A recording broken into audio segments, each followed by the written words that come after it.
Hola y feliz año nuevo amigos de la 15. Como siempre espero que estén todos bien y cuidándose. Bienvenidos a la segunda parte de la energía nuclear explicada en forma sencilla. De paso agradezco los comentarios que tuve sobre la primera parte. En esta segunda parte vamos a ver otro reactor parecido al anterior, también explicado en forma fácil. Un reactor modular de Small Modular Reactors, lo que hablaba Mariscotti antes. La diferencia entre fisión y fusión y las aplicaciones de cada una. Y el uranio que se usa como combustible.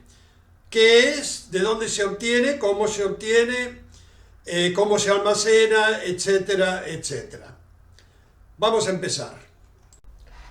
Aquí vemos otro tipo de reactor también muy usado en la industria. Es el reactor de agua presurizada, Pressurized Water Reactor en inglés. Este reactor trabaja con dos circuitos. El circuito primario, que se ve aquí en rojo y amarillo, y el circuito secundario mostrado en azul. En el circuito primario, el reactor calienta el agua a alta temperatura, pero esta no hierve porque es mantenida bajo presión. El agua a alta temperatura proveniente del reactor circula por el generador de vapor del circuito secundario. En el generador de vapor, el agua del circuito secundario hierve y se convierte en vapor de alta presión. Este vapor pasa a propulsar la turbina, se enfría luego en el condensador con agua proveniente de las torres de enfriamiento y recircula volviendo al generador de vapor. Como dije antes, un sistema presurizador controla la presión y no deja hervir el agua dentro del reactor. Aquí podemos ver que todo el agua contaminada se mantiene en el circuito primario, dentro del edificio de contención del reactor. El agua del circuito secundario no entra en contacto con el circuito primario y no se contamina. Esto mantiene la contaminación dentro del edificio de contención y facilita el trabajo de mantenimiento en el área de la turbina. Cabe mencionar aquí que el accidente del año 79 en la planta de la isla de Tres Millas, que destruyó el reactor y soltó contaminación a la atmósfera, ese accidente fue causado por la falla de una válvula en el sistema presurizador.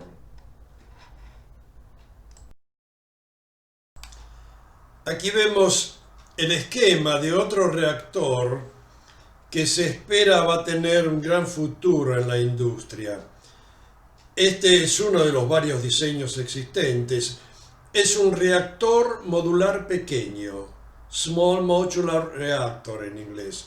En el presente se consideran reactores modulares los que producen menos de 300 megawatts. Este reactor tiene, el que muestra en la figura, 25 metros de alto y 5 metros de ancho. O sea, comparado con un reactor tipo, es mucho más pequeño. Se puede ver en la figura el esquema de un reactor tipo y en negro dentro, por cuestiones de comparación, el reactor modular. Existen varios diseños, como dije. Tengo entendido que Alemania está trabajando intensamente para diseñar y producir este reactor. Uno de los problemas para aplicarlo comercialmente es que las regulaciones actuales están creadas para reactores convencionales. Este reactor, que como dije es relativamente pequeño de medida, tiene 25 metros de alto por 5 metros de ancho, puede ser transportado en camión, en avión o en barco, aún a las regiones más remotas, Cuando llega al lugar donde se necesita, todo lo que tienen que hacer es instalarlo e inmediatamente puede empezar a producir energía.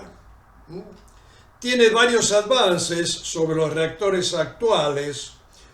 Aquí podemos ver, no sé si expliqué, la salida de agua, la entrada de agua por arriba, la salida de vapor, el generador de vapor, donde el agua se convierte en vapor de alta presión, está dentro del reactor. En la parte de abajo se ve el reactor propiamente dicho, las barras de uranio y las barras de control.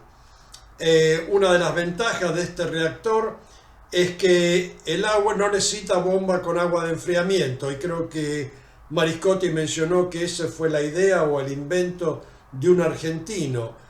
El agua de enfriamiento se mueve sencillamente por convección dentro del reactor. Aparte tiene también lo que se llama en inglés Nuclear Passive Safety Feature, sistemas de seguridad que impiden o aseguran que no tenga problemas de pérdida de reacción o de sobrecalentamiento y cosas así. Bueno, como dije, este reactor se espera que se produzca, que se vuelva muy popular para producirlo comercialmente por cuestiones de costo, de transportación y de instalación. Aquí quiero hacer una aclaración porque hay gente que visita plantas nucleares y confunden las torres de enfriamiento con el edificio de contención del reactor. El edificio de contención del reactor, acá en la figura, ese que se ve detrás en la figura. Las torres de enfriamiento están al frente. Las torres de enfriamiento no son más que unas construcciones muy grandes de cemento y de acero, huecas. El agua entra por una cañería por la parte de arriba y va cayendo por una serie de cascadas o escalones y cae en un tanque de contención bastante más fría. Pierde temperatura de acuerdo a la temperatura del aire.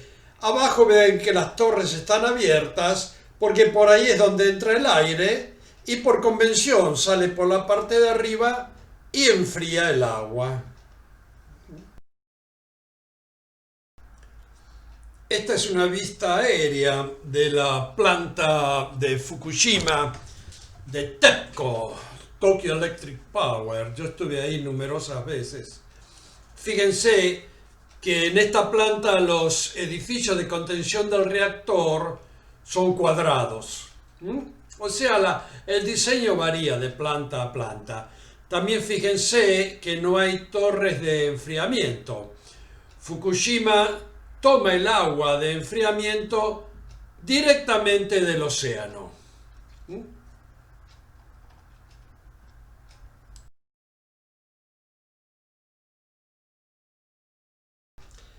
Esta también es una vista aérea de Fukushima después del accidente que destruyó los reactores primero 1 y 3 y luego explotó el reactor número 2. Fukushima tenía en total 6 reactores. Después, si quieren, vamos a hablar de cuál fue el problema y por qué explotaron esos reactores.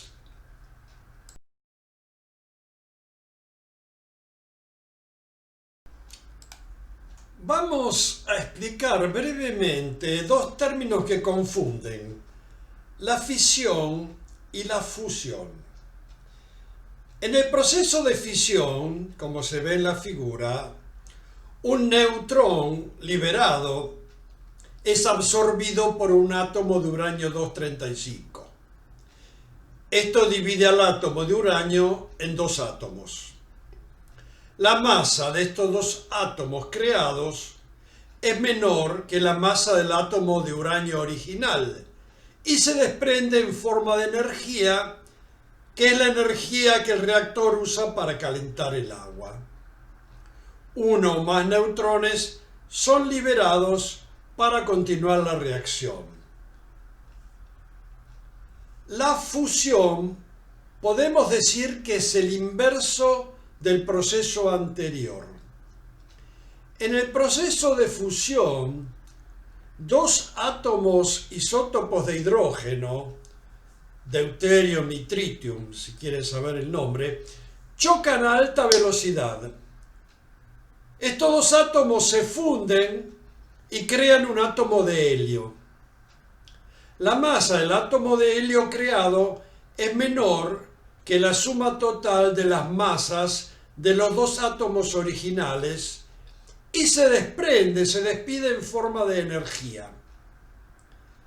También se liberan un neutrón para mantener la reacción. En la figura pueden ver los neutrones en color azul y los protones en color amarillo. Incluí la fusión en esta charla porque la fusión es la quimera, el cáliz sagrado de la industria nuclear, se podría decir. Hay actualmente en el mundo montones de laboratorios investigando cómo construir un reactor de fusión. El problema es que la fusión produce altísimas temperaturas, en el orden de cientos de millones de grados. Perdón. Es el proceso del centro del Sol. El Sol trabaja con un proceso de fusión, quemando hidrógeno, produciendo helio y despidiendo la energía creada en forma de energía solar. Hay laboratorios que han conseguido aislar esas altas temperaturas usando campos magnéticos producidos por electromagnetos toroidales, pero siempre en laboratorio, todavía sin encontrar maneras de aplicar la fusión de manera práctica para aplicaciones comerciales.